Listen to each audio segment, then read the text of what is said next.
Bueno, este es un verdadero tema.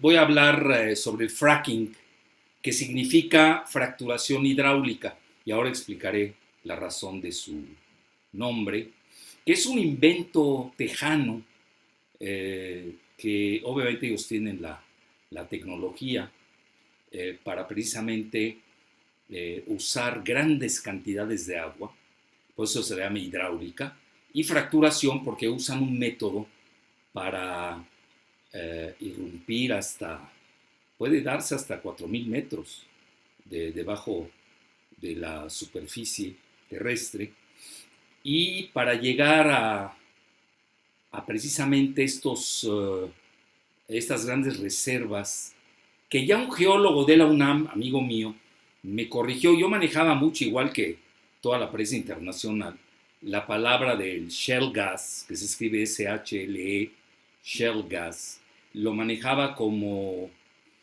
gas esquisto. Y otros le llamaban gas grisú, otros bituminoso, y finalmente en la UNAM tenemos grandes geólogos. Ahí precisamente me corrigieron mis amigos, me dijeron que era lutita. Bueno, entonces va a ser difícil cambiarlo, pero nos vamos a ir acostumbrando.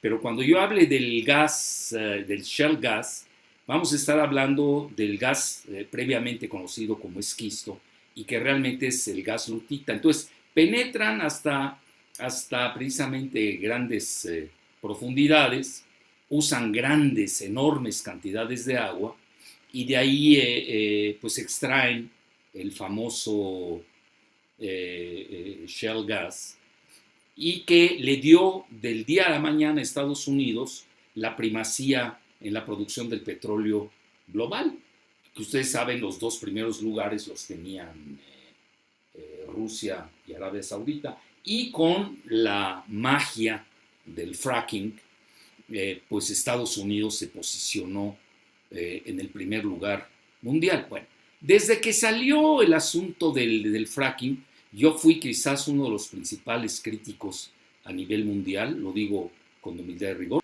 Incluso estaba buscando, y tengo un artículo de hace casi 10 años al respecto.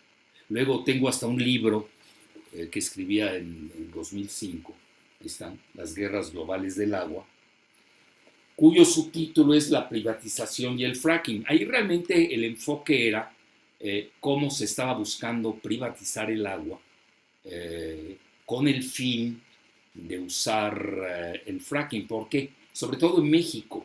En México, ya lo abordaré al final, México es una de las principales reservas de shale gas del mundo, sobre todo en la parte de la cuenca de Burgos, allá en la frontera entre Tamaulipas y Nuevo León, y la cuenca Sabina, que se encuentra en Coahuila. Incluso deseaba, con el proyecto Monterrey 6, desviar el río Pánuco. Escuchen bien, vean las locuras a las que llegó el modelo neoliberal con toda esa fauna de Fox, Calderón, Videgaray. Yo nunca cito a Peña, porque Peña no gobernó.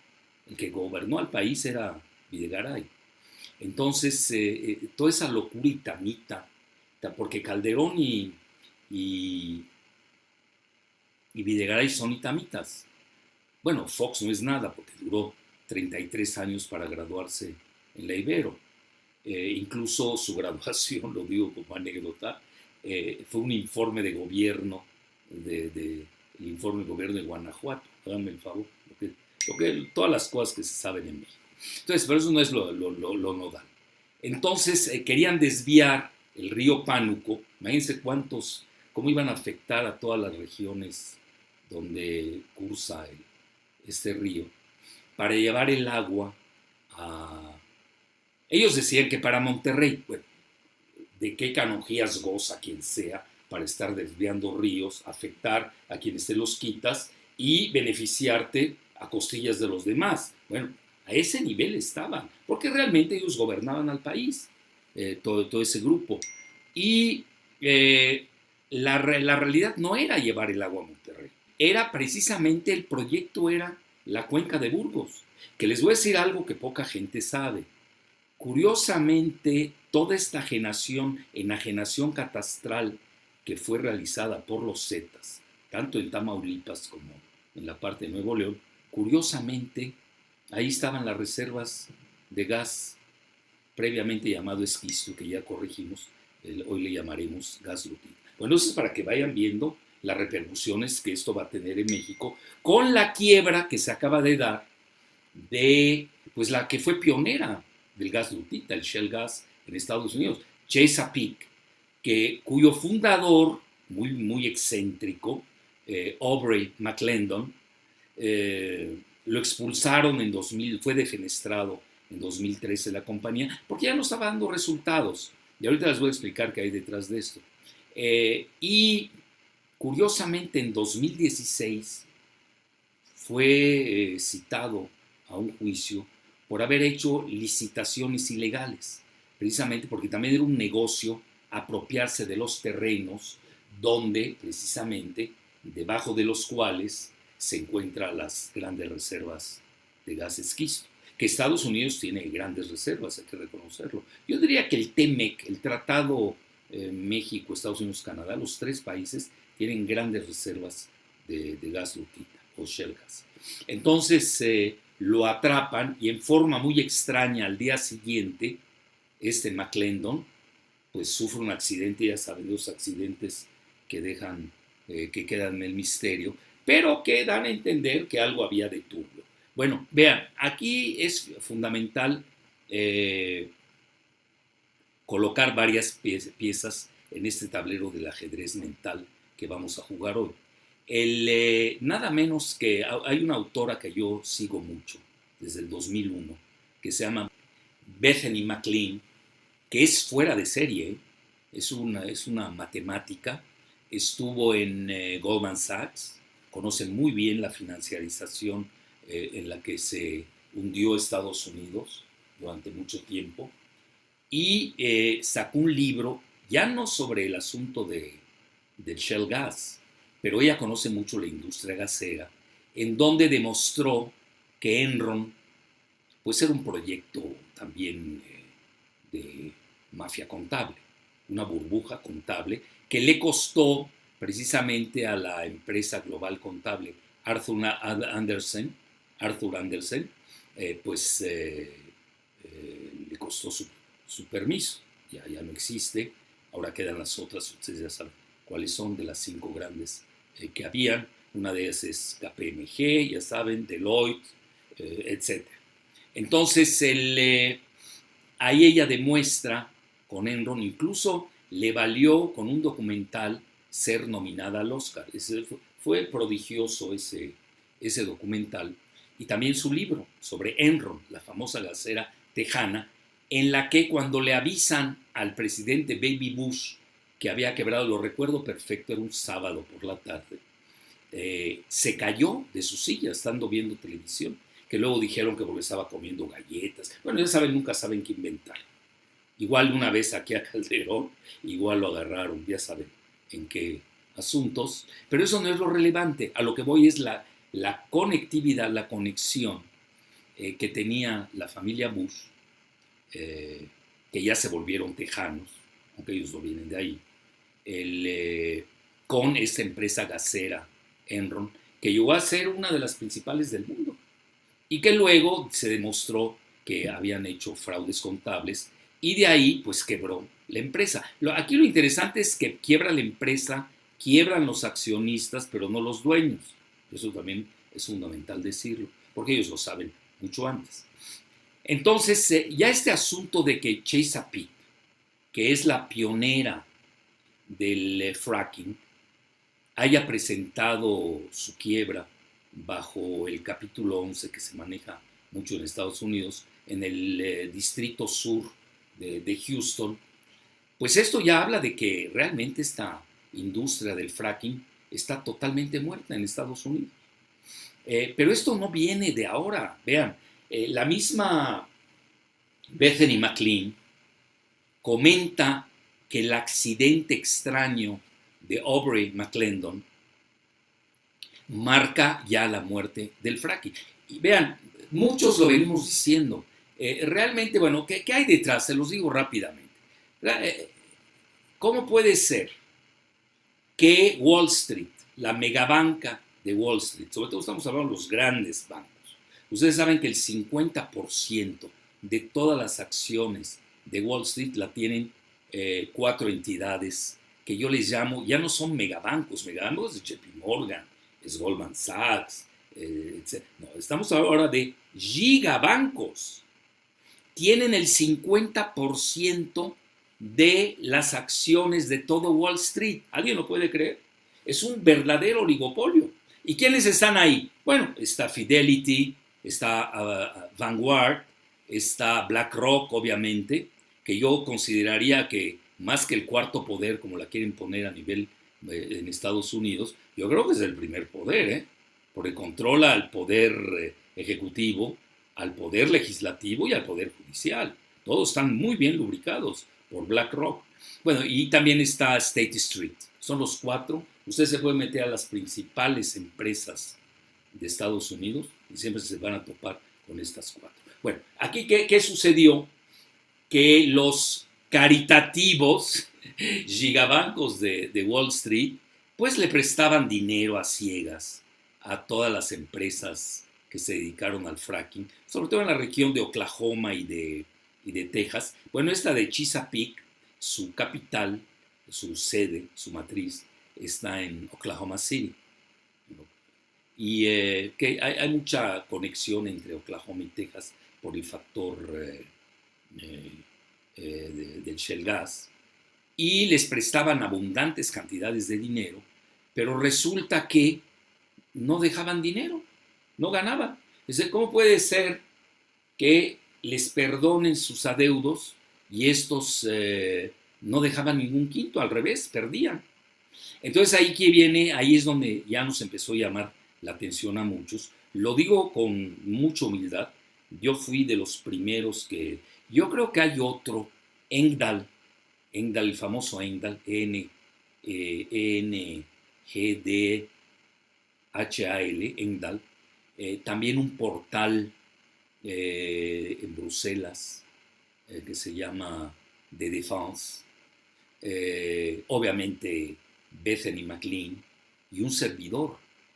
Es decir, no crean que habíamos muchos. Obviamente eso me valió la persecución de Videgaray, que usó a sus amanuenses tipo Arreola para golpearme. Hicieron lo que el viento a Juárez, para pronto. Pues yo sé defenderme también.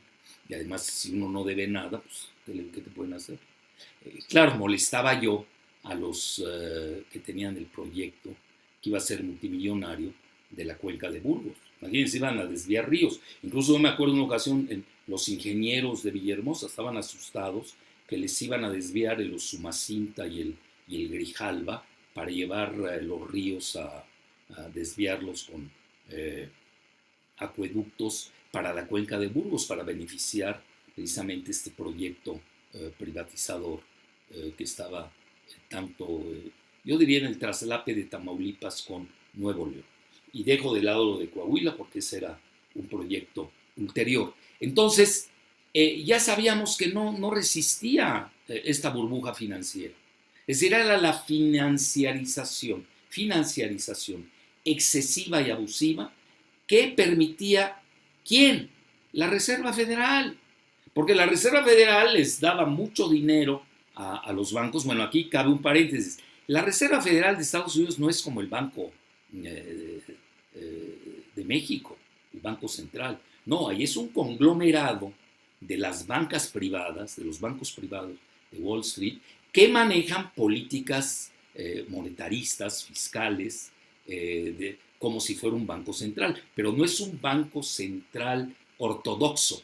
Yo diría es un banco central, la Federal Reserve, atípico, muy heterodoxo, que lo forman los mismos banqueros de Wall Street, obviamente los principales, no los banquitos ahí de San Antonio o de Alburquerque, no, estamos hablando de los grandes bancos de Wall Street.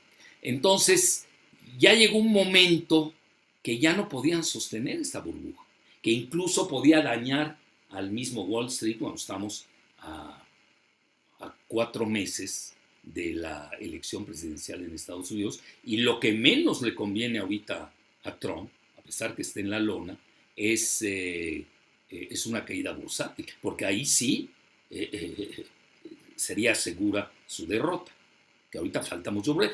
Entonces, en ese momento, lo que estaba sucediendo en Estados Unidos era de que pues era insostenible toda esta financiarización del shale gas. Y ahí viene, bueno, uno se pregunta, la parte que yo conozco más, que es la geopolítica.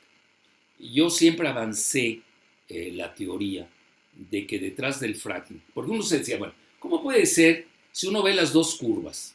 La curva de extracción del fracking y la curva de extracción del petróleo convencional y aún el no convencional.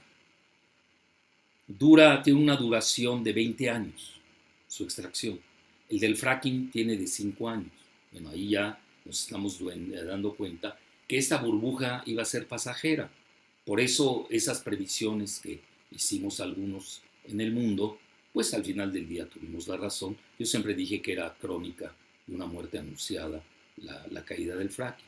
Entonces, bueno, ¿qué otras características deleterias o dañinas o perjudiciales tenía el fracking? Que ya las habíamos expuesto. Primero que nada, vean, como necesitaba grandes cantidades de agua, esa agua tóxica, y ahorita les explico por qué es tóxica, ya no se podía volver a usar.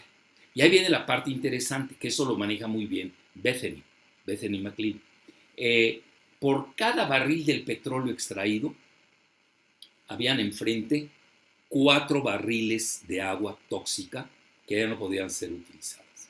Bueno, muchos intentaron utilizarlo para el refracking, para volver a hacer la fracturación hidráulica. Bueno, era todo un lío. La realidad es de que esta técnica que yo le llamé siempre caníbal, porque tenía más daños que beneficios, teníamos que estar en contra de ella.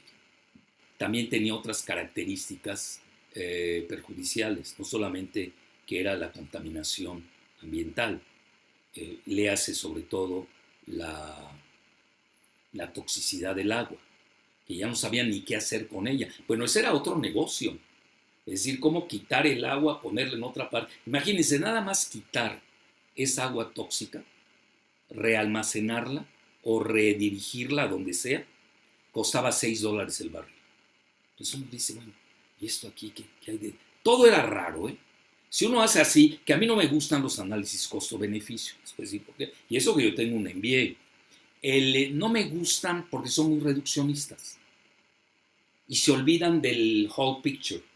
Está bien, hay que verlo, hay que ver el costo, pero no es nada más eso. Está el costo humano, el costo ambiental, el costo, etcétera. Estas cosas no se ven, no se plantean, desgraciadamente. Entonces, bueno, en un análisis vulgar, así vulgar, de costo-beneficio, no había tal.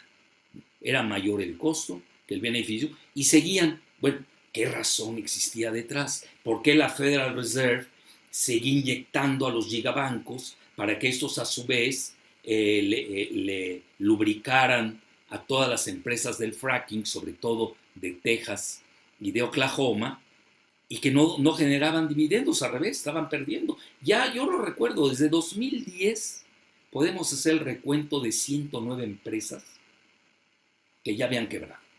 Sí, pero eran pequeñas, todavía los grandes. Estamos hablando, Chesapeake es la segunda productora de gas, llegó a ser la segunda productora en Estados Unidos. Fíjense de qué tamaño estamos, de qué la dimensión de esta empresa. Y acaba de quebrar.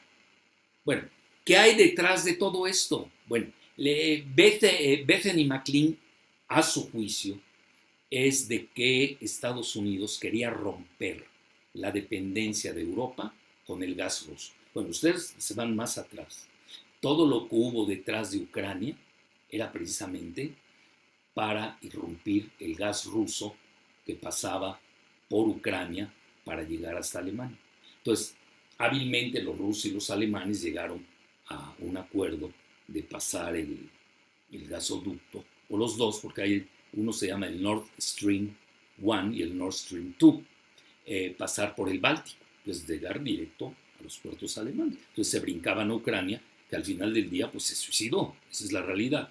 Pero eso estaba detrás de, vean el juego geoestratégico, es decir, el fracking era mucho más, no era una cosa de costo-beneficio, o si ganas, eso es de contadores, es muy, muy banal. Aquí estamos hablando de grandes ligas, en donde también, y ahí agregué mi muy humilde hipótesis, que era sacar del mercado tanto a Arabia Saudita como a Rusia. Que ustedes saben, Rusia es uno de los grandes productores de gas del planeta, y Rusia pues lo es a nivel petróleo. Bueno, estamos hablando de los tres grandes, vean este gran juego de tres grandes, no lo digo en orden, Estados Unidos con su fracking, que con ello lo consigue desplazar tanto a Rusia como a Arabia Saudita del segundo y del tercer lugar. Es decir, de quitarlos del primer lugar y los mandaron al segundo y tercer lugar.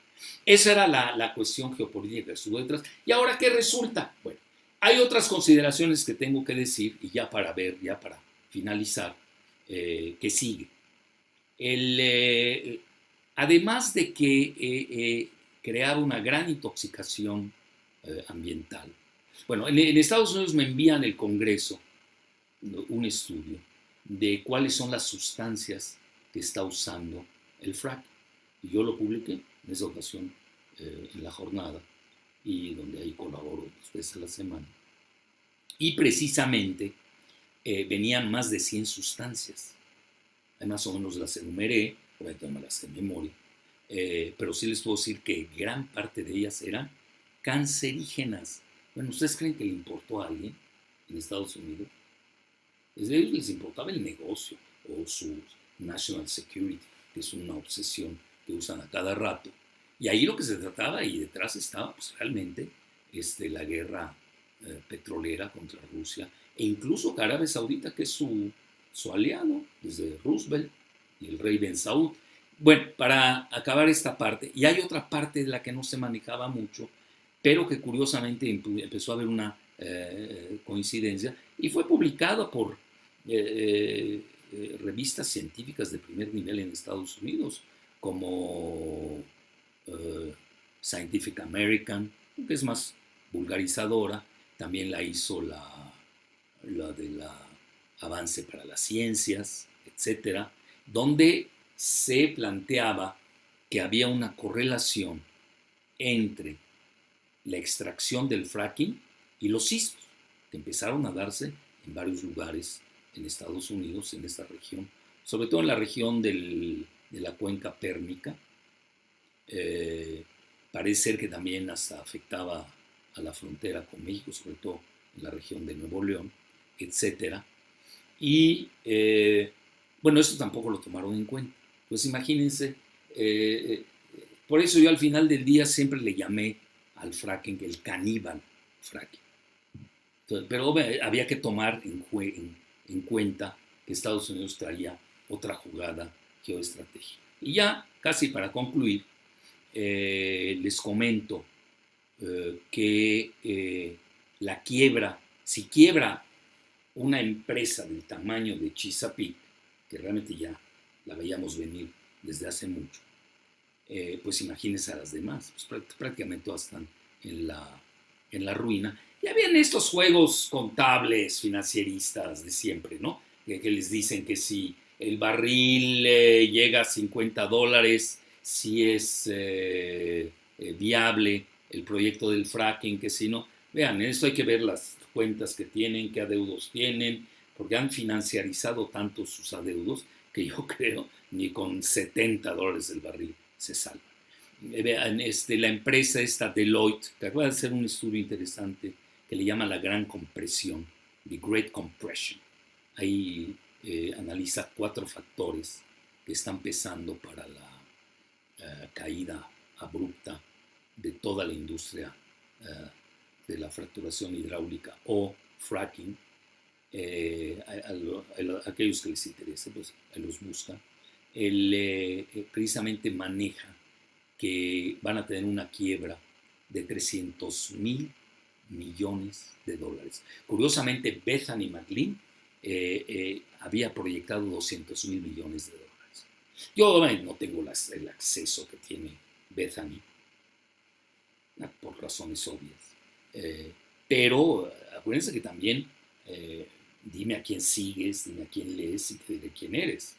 Si lees basura vas a procesar inmundicia. Entonces, yo siempre la seguí desde Enron, fíjense, hace 20 años. Y siempre me causó, bueno, era persuasiva, ¿no? Ya saben que yo soy de método dialéctico, también tengo que escuchar la contraparte. Cuando todo el mundo hablaba del beneficio del fracking, en México los liberales literalmente perdían la cabeza con ese asunto. Ya les dije, hasta nos querían quitar el agua del sur, del Bajío, para realmente ir a empujar este proyecto ya fracasado del fracking. Bueno, ya se vino abajo el fracking, eso hay que decirlo abiertamente. Estados Unidos tiene salidas, tampoco hay que exagerar. Lo poco que he leído sobre cómo van a paliar esto, parece ser que va a bajar la producción de Estados Unidos de 1 millón de barriles diarios. Se me hace poco. Bueno, ellos dicen esto. Y el año entrante alrededor de 300,000 barriles al día. Hay que ver. Vean, sucede que, y esto hay que reconocer, y aquí los que se ponen la camiseta de Hillary en el Senado, bueno, son muy ignorantes, están vendidos. No puede ser de otra manera. Hillary Clinton fue la que empuja la reforma energética de México. Y ahí vean, la joya y la corona no eran la cuestión somera o la cuestión de producción somera del petróleo, ni Dos Bocas, ni las refinerías, son pamplinas. Estamos hablando de la profundidad del Golfo de México. Que la extracción hoy costaría alrededor de $100 el barril, no es viable a menos de ese precio. Y menos ahora con esta crisis que tenemos, ya le están llamando la recesión del COVID. Pues naturalmente pues va a tardar un poco la cuestión de extracción en las profundidades. Y también que viene, y hay que tenerlo en radar, pues el juego de las energías alternativas, que todavía son muy caras. Si fueran de menor costo, pues hoy serían competidoras de los fósiles. Entonces, mientras esto no suceda, pues sigue habiendo mínimo, yo calculo, 20 años de gloria de los hidrocarburos fósiles. Entonces, y nadie está en contra de que vengan las alternativas. Aquí lo que está en juego es quién lo controla. Ese es otro juego. Y además, pues sus costos. Ahora, ¿cuáles son las consecuencias geopolíticas? Vean, si uno se va a los principales países que tienen reservas de gas lutita, viene México. Muchos ponen a México en el tercer lugar, otros en el quinto. Vean, da igual por una sencilla razón.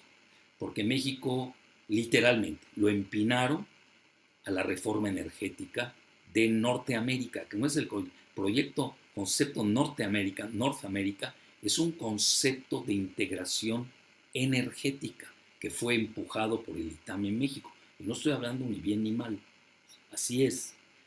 Entonces Hillary lo empieza a empujar y nos guste o no, tanto Hillary como Obama, pues se apropiaron de las aguas profundas del Golfo de México, que estamos hablando, miden 2 millones de kilómetros cuadrados. ¿Sí? No estamos hablando, es el equivalente del territorio mexicano. Ahí está Estados Unidos no va a tener problema en la extracción del petróleo, tampoco digamos que porque quebró el fracking, ¿verdad? No, lo que le hace a Estados Unidos es de que ya no van a poder usar, by the time being, el fracking, y eso es afortunado, por todos los daños que causa. Primero, vean, daños humanos, daños telúricos y daños ambientales y acuíferos. Es mayor el daño que su beneficio. Entonces, eso por lo menos ya es una ganancia. ¿Qué va a pasar luego? Entonces, ahí entre los grandes países que tienen reservas. En primer lugar viene China, curiosamente. Luego en segundo lugar viene Argentina, sobre todo esa región, ya saben, de la vaca muerta. Y luego yo pondría, para no pelearme si México viene en tercer lugar o en quinto, eso es muy banal, sobre todo cuando uno se va al TEMEC, famoso tratado México, Estados Unidos, Canadá, y a la integración energética, que eso fue la reforma energética, y que no es fácil deslindarse de ella. Si no crean, no, aquí no me conviene, sí, te sales y tienes todo Wall Street en contra, todos los capitales en contra, y a ver quién aguanta, cuando México pues realmente lo dejaron desahuciado los neoliberales. No tenemos anticuerpos, ahora que está tan de moda la inmunología. Entonces, a este nivel, y ya casi para concluir, vienen en tercero, cuarto y quinto lugar. Es irrelevante cuál viene antes, por esto que les dije del TEMEC, Canadá, Estados Unidos y México. Para México, pues ya les dije, tenían ese proyecto en la cuenca de Burgos, ya se vino abajo. Bueno, aquí viene una consideración que hoy me puse a reflexionar. Dije, bueno, ¿qué va a pasar con estos países que tienen shale gas? ¿Cómo lo van a extraer? Yo entiendo que en Estados Unidos haya quebrado porque no dejaba, no redituaba. Pero eso no quiere decir que no tengan la técnica. Y vean hasta dónde sé, porque en esto hay que ser muy humildes en el conocimiento. Ahora sí que solo sé que no sé nada en este ámbito. El único que tiene la técnica del fracking hasta hoy es Estados Unidos. Ignoro si la tiene China, la van a tener. No sé si les convenga o si vayan a extraerlo de otra manera. Ahora, yo no dudo que mañana Estados Unidos, sobre todo con sus aliados, tipo México y Argentina, donde ustedes lo saben y lo digo a sabiendas, he estado 1000 veces Argentina, la cuenca de la Patagonia, donde está muy cerca Vaca Muerta, ahí precisamente George Soros, el gran mega especulador, ha comprado grandes dimensiones de terrenos. Y aquellos que les guste pensar más lejos, las hijas de Bush, de Baby Bush, han ido a comprar terrenos allá en la frontera donde hay ríos, en Paraguay, creo que es la zona guaraní, no me hagan mucho caso, estoy diciendo de memoria. Y llama la atención porque ahí sería una excelente conectividad también. Agua, acuérdense que aquí ya va de la mano en el fracking el agua, ya se vuelve un binomio con el petróleo. Eso hay que tomarlo en cuenta. Si ya no van solos, desgraciadamente, el petróleo, el gas, están contaminando a este líquido vital que es el agua, que es lo más preciado que podemos tener en la naturaleza. Pero esto, pues ya saben, el ser humano es, sobre todo los que se dedican al canibalismo bursátil y todos los neoliberales, pues eso no los va a detener.